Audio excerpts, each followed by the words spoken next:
السلام علیکم ورحمۃ اللہ وبرکاتہ۔ اعوذ باللہ من الشیطان الرجیم، بسم اللہ الرحمن الرحیم۔ یا ایہا الذین آمنوا ادخلوا فی السلم کافۃ ولا تتبعوا خطوات الشیطان انہ لکم عدو مبین۔ اے ایمان والو، اسلام میں پورے داخل ہو جاؤ اور شیطان کے قدموں کی پیروی نہ کرو، بے شک وہ تمہارا کھلا دشمن ہے۔ یہ جو آیا مبارکہ ہے، اس پر مجھے بھی، آپ کو بھی، سب مسلمانوں کو بہت زیادہ غور و فکر کی ضرورت ہے، کیونکہ رب العالمین فرماتا ہے کہ اے مومنو، اسلام میں پورے کے پورے داخل ہو جاؤ، کیونکہ یہود و نصارہ کے طریقے تھے کہ اپنے اپنے دین میں سے کچھ کو مانتے تھے، کچھ کو نہیں مانتے تھے، جس کا ذکر پہلے ہو چکا ہے۔ تو اللہ تعالی مسلمانوں سے کہہ رہا ہے کہ دین میں اس طرح پورے کے پورے داخل ہو جاؤ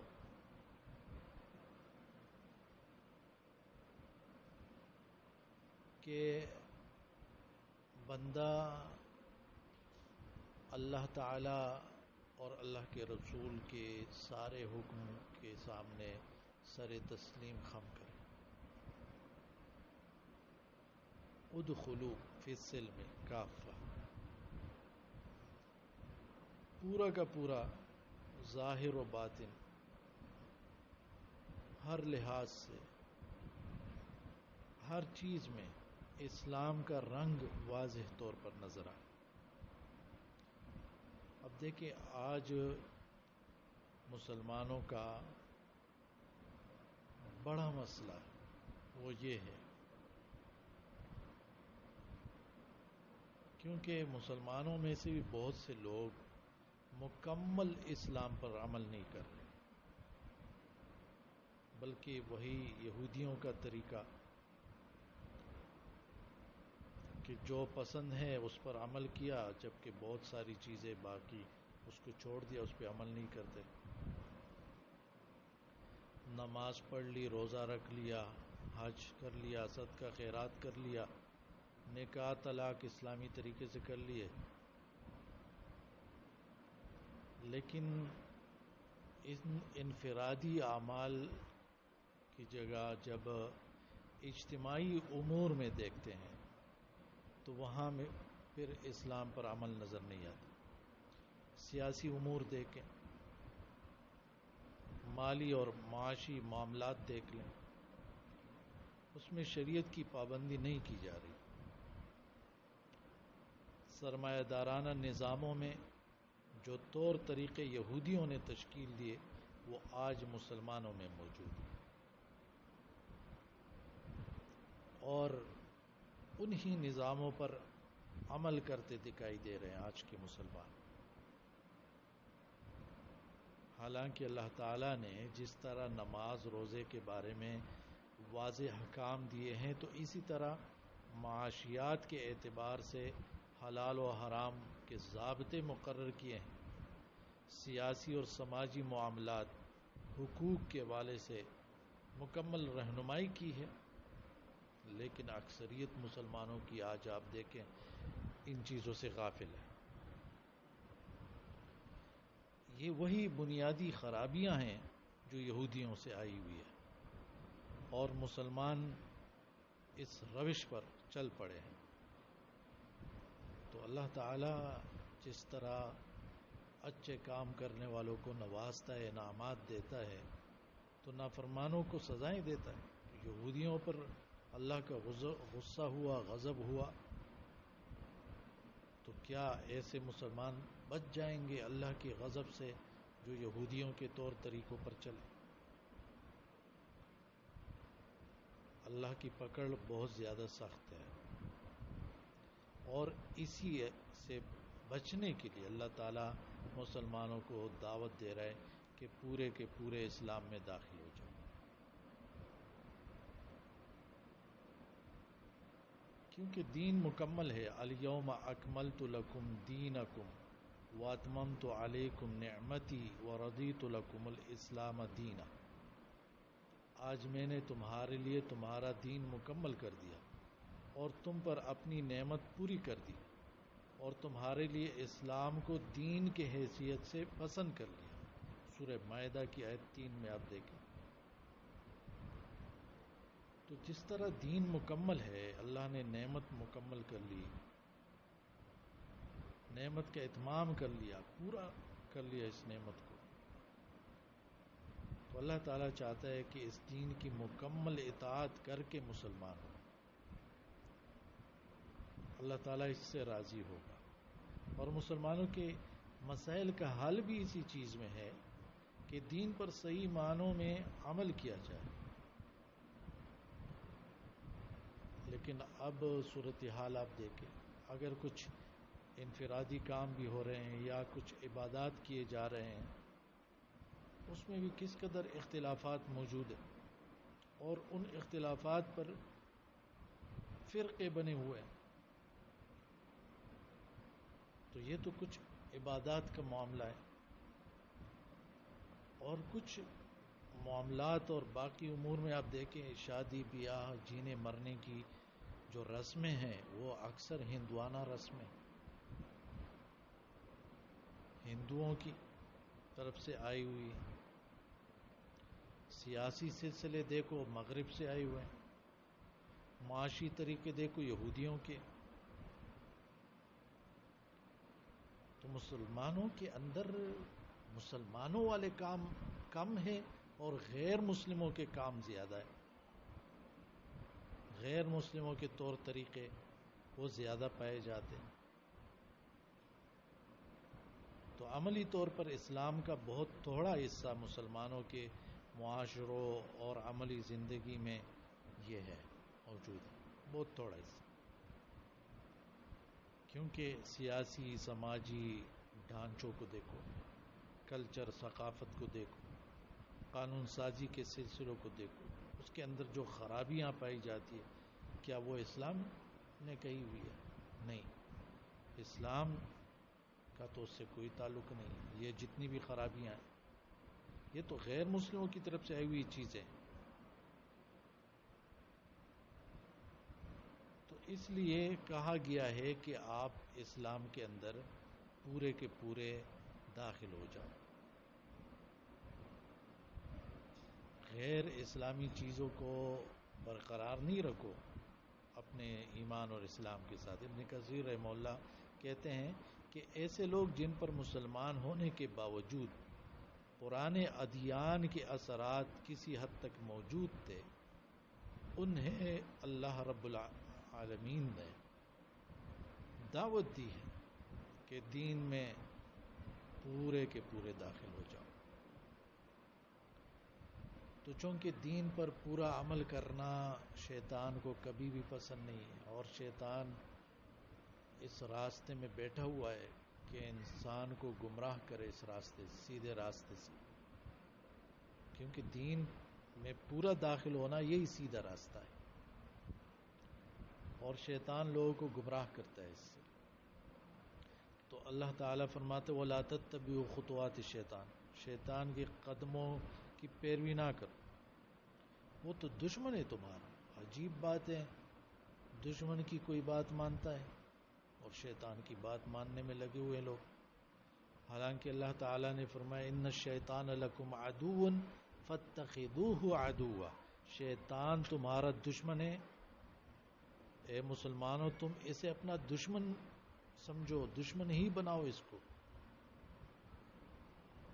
فاتخذوہ عدوا، اس کو دشمن ہی بناؤ۔ سورہ فاطر کے اندر آیت 6 میں ہے، کیونکہ اس کا کام یہ ہے کہ آپ کو جہنم لے جانا چاہتا ہے. انما يدعو حزبه ليكونوا من اصحاب السعیر. اور اللہ تبارک و تعالی انسان کو جنت لے جانا چاہتے ہیں. واللہ يدعو الى دار السلام. جنت کی طرف دعوت دیتا ہے اللہ تعالی. شیطان گمراہی کی طرف اور جہنم کی طرف دعوت دیتا ہے.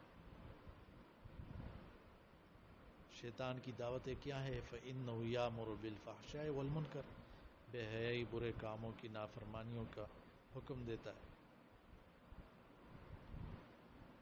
تو اگر فَإِن زَلَلْتُم مِّن بَعْدِ مَا جَاءَتْكُمُ الْبَيِّنَاتُ فَاعْلَمُوا أَنَّ اللَّهَ عَزِيزٌ حَكِيمٌ. پھر اگر تم پھسل جاؤ اس کے بعد کہ آ گئی ہیں تمہارے پاس روشن دلیلیں، تو جان لو بے شک اللہ غالب حکمت والا ہے. اب یہ دیکھیں کس قدر واضح، چمکدار، روشن، سورج کی روشنی سے زیادہ روشن دین مسلمانوں کے پاس موجود ہے. لیکن اس کے باوجود اگر یہ بھٹک جاتے ہیں، پھسل جاتے ہیں، بہک جاتے ہیں، تو یہ تو مسلمانوں کی بڑی بدبختی ہے نا. بندوں کی اپنی غلطیاں ہیں نا.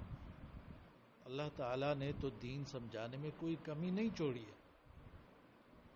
اب بندہ واضح دلائل کے باوجود بھی بھٹکتا ہے تو اللہ تعالیٰ تو پکڑے گا نا. اس لیے فرمایا اللہ غالب ہے، حکمت والا. مخلوق ان کے پاس ذرا قوت آ جائے، غلبہ آ جائے، ظلم کرتے ہیں. اللہ تعالیٰ غالب ہے لیکن ظلم نہیں کرتا. وہ کسی کو، نافرمانوں کو سزا دیتے ہیں تو اس میں بڑی حکمتیں ہوتی ہے. حکیم ذات. آپ دیکھیں نا، اگر غلطی کرنے والے کو سزا نہ دی جائے پھر تو اچھائی کی قیمت ختم ہو جائے گی. اور اگر برائی کو برائی نہ سمجھا جائے تو اس کا نقصان یہ ہوگا کہ نیکی بے قیمت ہو جائے گی. تو اللہ تعالیٰ جس طرح نیکی پر اجر دیتا ہے تو نافرمانیوں پر پکڑتا ہے. تو آج آپ دیکھیں مسلمان معاشی مسائل میں الجھے ہوئے ہیں، غربت ختم نہیں ہو رہی ہے، حقوق نہیں مل رہے ہیں، امن و امان کی نعمت سے محروم ہیں. تو اس کی بڑی یہ وجوہات کیا ہے؟ سوچنا چاہیے. اللہ تعالیٰ کی نافرمانیاں ہیں. تو جب تک یہ کفر و شرک اور بغاوتیں ختم نہیں ہوگی، امن و امان کہاں سے قائم ہوگا؟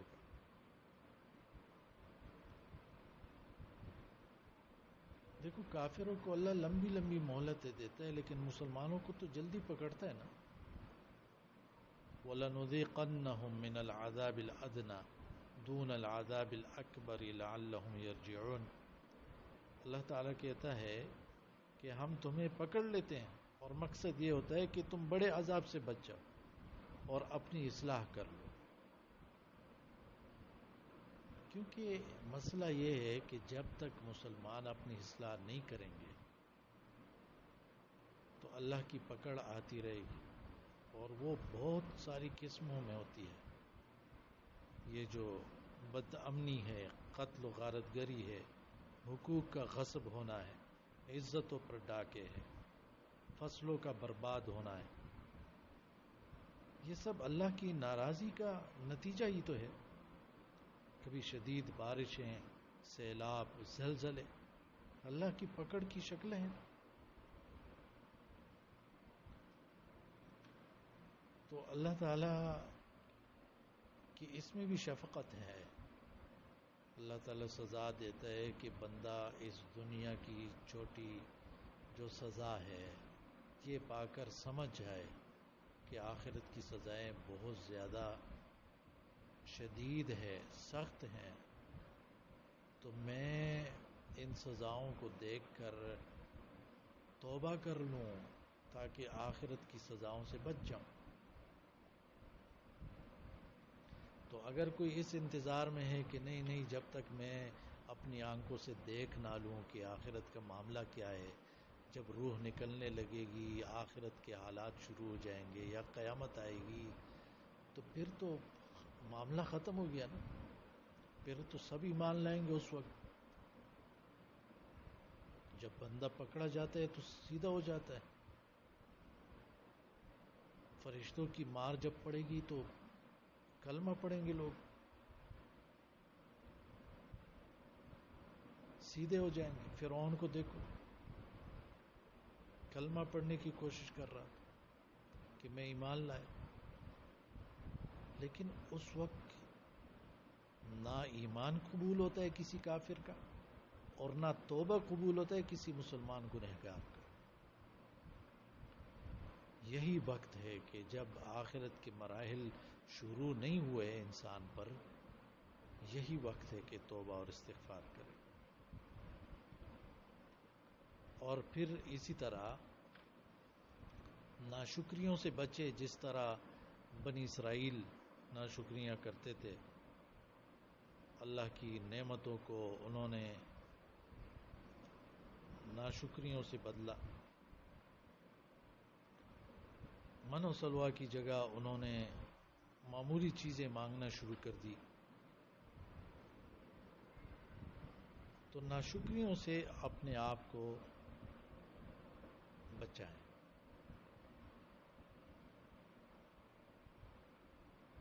اب دیکھیں کہ ہمارا طریقہ کار کیا ہوتا ہے. ہمارے بڑے ہوتے ہیں، وہ دیکھ رہے ہوتے ہیں کہ عوام کے مطالبات کیا ہے، عوام کیا چاہتے ہیں، پھر اس کے مطابق وہ سیاست کر رہے ہوتے ہیں. اپنے پارٹیوں کے منشور اور دستور بناتے ہیں، اس لوگوں کے مطالبات اور خواہشات کے مطابق قانون سازیاں کرتے ہیں، اس کے مطابق فیصلے کرتے ہیں. تو لوگ عوام کے مطالبات اور خواہشات تو ختم ہونے والی چیز نہیں ہے. وہ جتنے پورے ہوں گے بڑھتے جائیں گے بڑھتے جائیں گے. تو اس سے تو اصلاح نہیں ہو، یہ تو ناشکری ہے. ناشکریاں بڑھتی جائے گی. درست طریقہ وہی ہے جو نبیوں کا طریقہ تھا. نبیوں نے جس طرح اصلاح کی ہے اسی طرح اصلاح کریں. اور وہ کیا ہے؟ دین پر کار بند رہے، دین میں پورا کا پورا داخل ہونا ہے.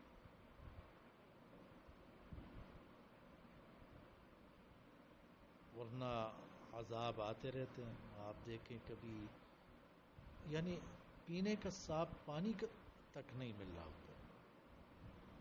کھانے کی چیزوں میں ملاوٹیں ہیں، ہماری دوائیاں میڈیسن اس میں ملاوٹیں ہیں. بندہ علاج کے لیے جائے تو وہ علاج بھی اس کے عذاب بن جاتا ہے. ایک بیماری کی جگہ کینسر بچاتا ہے. جتنی زیادہ میڈیسن کا آ رہا ہے سالوں میں، آخر میں اس کا کینسر بن جاتا ہے. اکثر ایسا ہوتا ہے کیونکہ 10 نمبر کی دوائیاں مل رہی ہیں. میڈیسن دیکھو، پھر پینے کا صاف پانی تک نہیں مل رہا ہے. مہنگا مہنگا فروخت ہو رہا ہے جو بالکل بنیادی ضروری چیز ہے.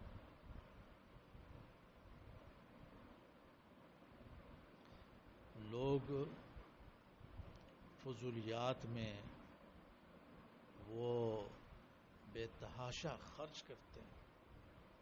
فضولیات کیوں؟ ضرورت کی بنیاد پر خرچ نہیں کرتے، سہولیات کے پیچھے لگے ہوئے. ہر جگہ ان کو یہی سکھایا جا رہا ہوتا ہے کہ لائف سٹائل اپنا سہولیات حاصل کر، سہولیات حاصل کر. تو پھر ان سہولتوں کو حاصل کرنے کے لیے مشقتوں سے دور رہتے ہیں، تکلیفیں برداشت نہیں کر سکتے، تو حلال و حرام کی تمیز کھو بیٹھتے ہیں اور ظلم و زیادتیاں کرنا شروع کر دیتے ہیں. حسد اور اس چیزوں میں مبتلا ہو جاتے ہیں. دنیا کے انسانوں نے، آپ ان کی مال و دولت کے خرچ کو ذرا دیکھیں. اگر اس خرچ کو وہ درست کر لے تو بے شمار مسائل حل ہو سکتے ہیں. یہ جو فضول خرچ کرتے ہیں، فضول قسم کی تحقیقات، چاند پہ جا رہے ہیں، چاند پہ جانے کی خربوں خرچ کرنے کی کیا ضرورت؟ ان انسانوں پہ توجہ دو.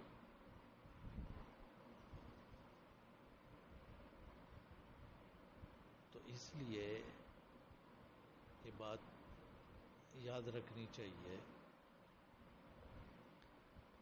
کہ اصل چیز وہ ایمان ہے.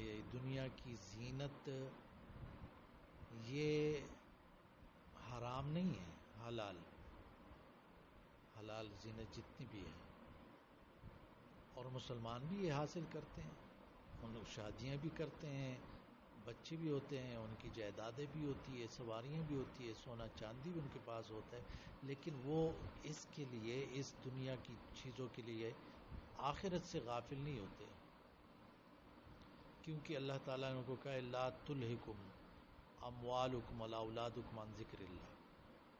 اے مومنو، تمہارا مال اور اولاد تمہیں اللہ کے ذکر سے غافل نہ کر. تو آخرت سے غافل نہیں ہوتے، اللہ سے غافل نہیں ہوتے، دین سے غافل نہیں ہوتے. لیکن دوسری طرف آپ کافروں کو دیکھیں، وہ ان چیزوں، اس دنیا کی چیزوں کے پیچھے ایسے پڑ گئے ہیں کہ وہ آخرت سے، دین سے، اللہ سے غافل ہو چکے ہیں. الہاکم التکاثر. اور اس قدر غافل ہو چکے ہیں کہ جن کے پاس یہ مال و دولت نہیں ہے تو ان کا مذاق اڑاتے ہیں. افسوس کی بات یہ ہے مسلمانوں کے اندر بھی یہ چیزیں آ رہی ہیں. آپ دیکھیں جن مسلمانوں کے پاس مال و دولت نہیں ہے، بھلے وہ متقی پرہیزگار ہیں، علم ہے ان کے پاس، لیکن معاشرے میں ان کو کس نظر سے یہی مسلمان دیکھ رہے ہوتے ہیں. اور یہ بڑی ہی افسوس کی بات ہے. تو کافروں کا طریقہ تھا کہ وہ مومنوں کا مذاق اڑاتے تھے. وَيَسْخَرُونَ مِنَ الَّذِينَ آمَنُوا زُيِّنَ لِلَّذِينَ كَفَرُوا الْحَيَاةُ الدُّنْيَا وَيَسْخَرُونَ مِنَ الَّذِينَ آمَنُوا. دنیا کی زندگی ان کو مزین کر دی گئی ہے اور مومنوں کا مذاق اڑاتے تھے. حالانکہ اللہ تعالیٰ بلندی کا، ٹاپ پہ پہنچنے کا جو راز بتاتا ہے وہ کیا ہے؟ وَالَّذِينَ اتَّقَوْا فَوْقَهُمْ يَوْمَ الْقِيَامَةِ. جو تقوی اختیار کرتے ہیں ان سارے کے سارے کافروں سے بہت بلند ہو گئے، ان کے اوپر ہوں گے قیامت کے دن. اور رزق کا معاملہ ہے، اللہ روزی دیتا ہے، رزق دیتا ہے جسے چاہے بغیر حساب کے. واللہ یرزق من یشاء بغیر حساب. میں دوبارہ کہوں، اس کا یہ مطلب نہیں ہے کہ رزق کمانے کے لیے کوششیں نہیں ہوگی، یہ تو عبادت ہے، ہوگی. لیکن وہی بات یاد رکھے کہ ایسا نہ ہو کہ حلال اور حرام کی تمیز ختم ہو جائے. مسلمان یہ نہیں کرتا. مسلمان دیکھتا ہے کیا چیز حلال ہے، کیا حرام. ان مال و دولت کی وجہ سے مسلمان اللہ سے، دین سے غافل نہیں ہوتا، ان چیزوں کا خیال رکھتا ہے. پھر اس کے بعد آپ دیکھیں کہ اللہ تبارک و تعالیٰ نے فرمایا ہے کہ سارے لوگ ایک ہی امت تھے. آدم علیہ السلام سے آپ دیکھیں توحید پر سب قائم تھے. نوح علیہ السلام کے زمانے کے قریب جب لوگوں نے بت پرستی شروع کر دی اور پھر نوح علیہ السلام ان کو سمجھاتے تھے،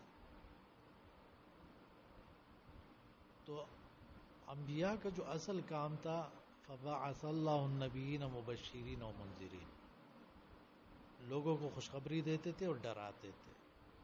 تو سب سے پہلے تو یہ بات ہے کہ ہمارا یہ جو انسانیت کا سلسلہ شروع ہوا ہے توحید سے شروع ہوا ہے.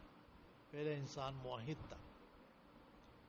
وہ باتیں فضولیات ہیں کہ انسان جاہل تھا، یہ تھا، وہ تھا. پہلے انسان موحد تھا، پیغمبر تھا. اور پہلے لوگ موحد تھے. پھر اس کے بعد شرک شروع ہوا. اور کیسے شروع ہوا میں اس تفصیل میں نہیں جاتا، لیکن اتنا بتاؤں کہ محبت میں غلو سے شروع ہوا. نیک لوگوں سے محبت میں غلو کرنے کی وجہ سے شرک شروع ہوا. اور لوگوں کے اندر اختلافات کیوں شروع ہوئے؟ بغیم بینہم، ضد کی وجہ سے. ضد، حسد، اور ایک دوسرے سے آگے بڑھنے، کرسی کی چکر، بڑا بننے کی چکر میں اس میں اختلافات شروع ہوئے اس وجہ سے، حالانکہ اختلاف شروع کن لوگوں نے کیا؟ جو جانتے تھے،